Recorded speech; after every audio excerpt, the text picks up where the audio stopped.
Welcome!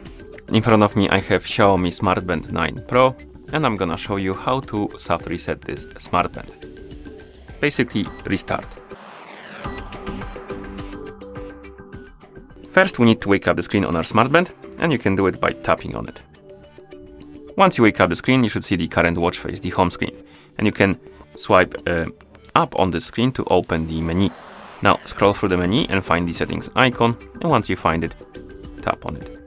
In settings, scroll down and find the option called the system, and once you find it, select it, then tap on the reboot option and tap on the checkmark to confirm and reboot your smart band.